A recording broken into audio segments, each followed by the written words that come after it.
Recently, Paraguay would not allow a 10-year-old girl who'd been raped by her stepfather to get an abortion. And of course, Mike Huckabee, running for president on the Republican side, agreed. So he went on TV to explain why he believes in this horror. I think what we have to do, Dana, is remember that creating one problem that is horrible. I mean, let nobody be misled. A 10-year-old girl being raped is horrible. But does it solve a problem by taking the life of an innocent child? And that's really the issue. When I think about one horror, I also think about the possibilities that exist. And I just don't want to think that somehow we discount a human life. How about discounting the human life of that 10-year-old who was raped by her stepfather? And now you're going to make that 10-year-old carry that rapist baby to term. She's going to have a pregnancy for 9 months. She's now 11 years old. And she's going to deliver. And then she's going to have to take care of that baby for the rest of her life, starting at the age of 11. How about that life?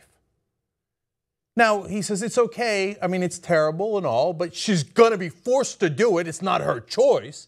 Well, that's kind of how we got into this mess, isn't it? By taking away her choice. But you're going to compound that because you're so positive it's already a life. From the moment of conception, it's already a life. Now, is he positive because of science and facts? No. He's positive because of his religion. His God says so. Now, here's the interesting part. His God does not say so. Every so-called pro-life position in the Bible is enormously vague. It never talks about abortions or trimesters or any of that. It just says life is great. Yeah, we all agree life is great. The question is, what is life? Did you know that in reality, the Bible is pro-abortion? Now you think, no, that can't be true. All my life, all these Christian zealots and religious leaders have been telling me that God is against abortion. Well, I'm going to give you a pretty authoritative source. It's called the Bible. I'm going to read to you from Numbers 11 to 31. Now, here's what it says in the Bible.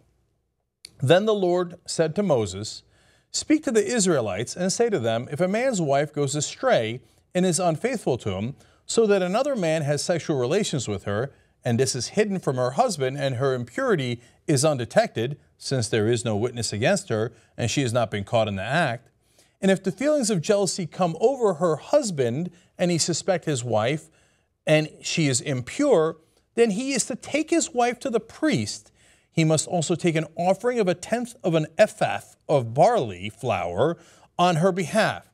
He must not pour olive oil on it, pour incense on it, because it is a grand offering for jealousy, a reminder offering to draw attention to wrongdoing." Now, first, let's pause. I know I don't believe in any of the religions. I can't believe that you look at this and go, well, obviously, you should take your possibly cheating wife with some flour, but not with incense, and take it as a jealousy offering to God.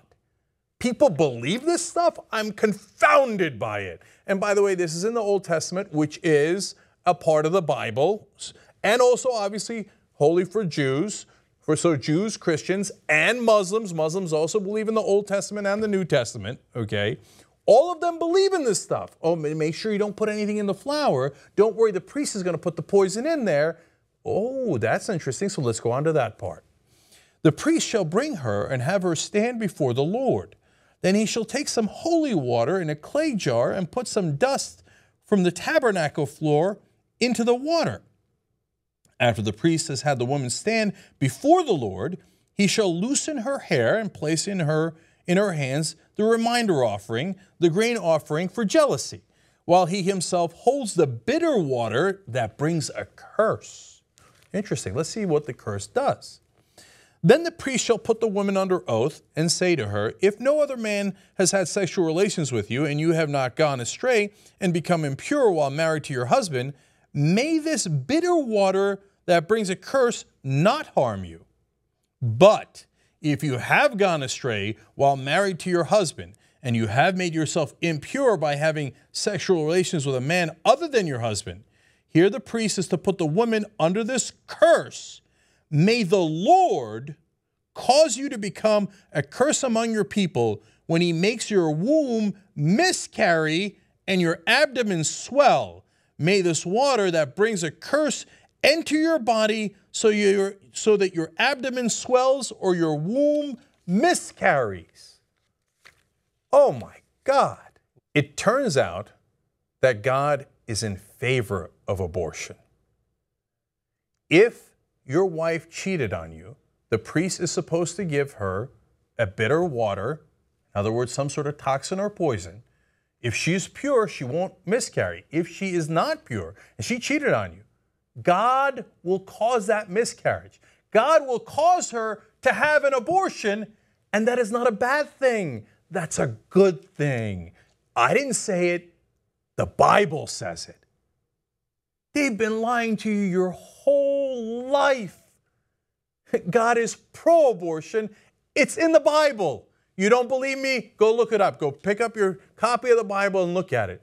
Now, some people love to make excuses. Oh, no, that's Old Testament. The Old Testament doesn't count anymore. Jesus brought the New Testament. Really? Genesis is in the Old Testament. Does Adam and Eve not count anymore? Should I not believe in Noah? Wait a minute, a man shall not lie with a man. That's also in the Old Testament. Am I not supposed to believe that anymore? There are a lot of things that you hold dear that are in the Old Testament. This applies to all three of the major religions. It's both crazy and pro-abortion. So you take it up with God, but God is not against abortion.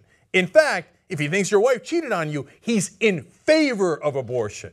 And that's his final judgment.